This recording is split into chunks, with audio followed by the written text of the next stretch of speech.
belajar tentang dongeng. Nah, adik-adik sudah paham belum apa itu dongeng? Dongeng merupakan suatu cerita yang bersifat rekaan atau hayalan.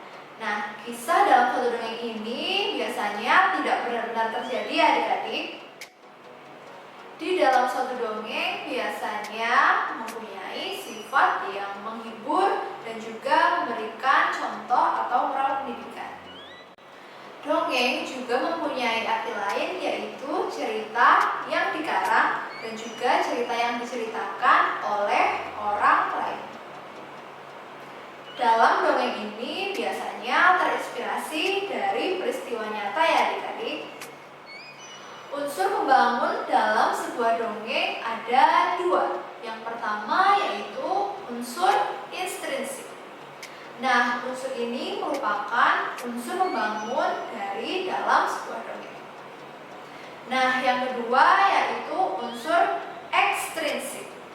Unsur ini merupakan unsur pembangun dari luar sebuah dongeng. Misalnya seperti latar belakang seorang penulis.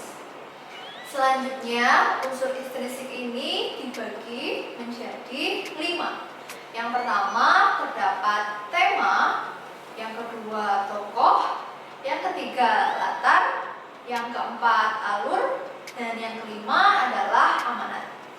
Nah, apa sih arti dari masing-masing unsur intrinsik tersebut? Unsur intrinsik yang pertama yaitu tema. Tema merupakan gagasan pokok yang mendasari terbentuknya sebuah dongeng. Selanjutnya ada tokoh. Tokoh merupakan pelaku dalam sebuah cerita dongeng.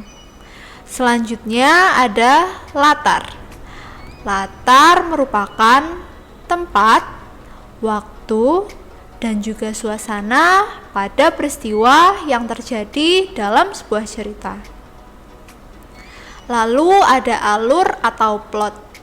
Alur merupakan jalan cerita dalam sebuah karya sastra. Dan yang terakhir ada amanat. Amanat merupakan pesan yang ingin disampaikan oleh penulis atau pengarang cerita kepada pembaca. Setelah kita memahami unsur intrinsik dalam dongeng juga terdapat pesan. Nah, pesan ini bisa disampaikan baik secara langsung maupun tidak langsung. Bagaimana ya cara menentukan suatu pesan di dalam dongeng? Untuk menemukan pesan dalam sebuah dongeng, kita bisa memperhatikan hal-hal berikut ini adik-adik. Yang pertama, perhatikan amanat, biasanya ditandai berupa saran, ajakan, dan juga imbauan. Untuk yang selanjutnya yaitu pembaca diajak untuk melakukan sesuatu. Hal ini biasanya ditandai dengan kata pedulilah dan bantulah. Lalu pembaca juga diimbau untuk tidak melakukan sesuatu. Hal ini biasa ditandai dengan kata jangan.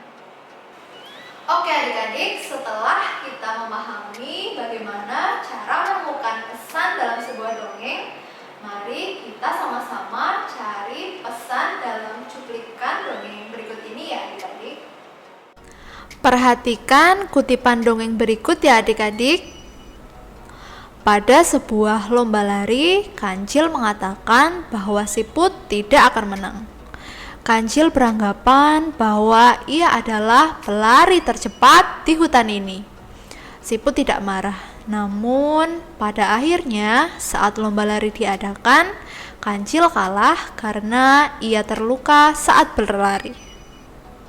Nah, apa ya pesan dalam kutipan teks tersebut? Bagaimana nih adik-adik? Apakah adik-adik bisa menemukan pesan dalam cuplikan dongeng tersebut? Nah, mari kita bahas sama-sama ya. Dalam cerita dongeng tadi terdapat perlombaan lari antara si Kancil dan juga si Siput. Nah, sebelumnya si Kancil itu menyembuhkan diri bahwa ia akan menang. Namun pada kenyataannya si Kancil adalah karena di tengah perlombaan ia terluka. Nah, pesan dalam cuplikan dongeng ini yaitu janganlah sombong kepada orang lain. Oke adik-adik, mudah kan memahami materi tentang dongeng kali ini?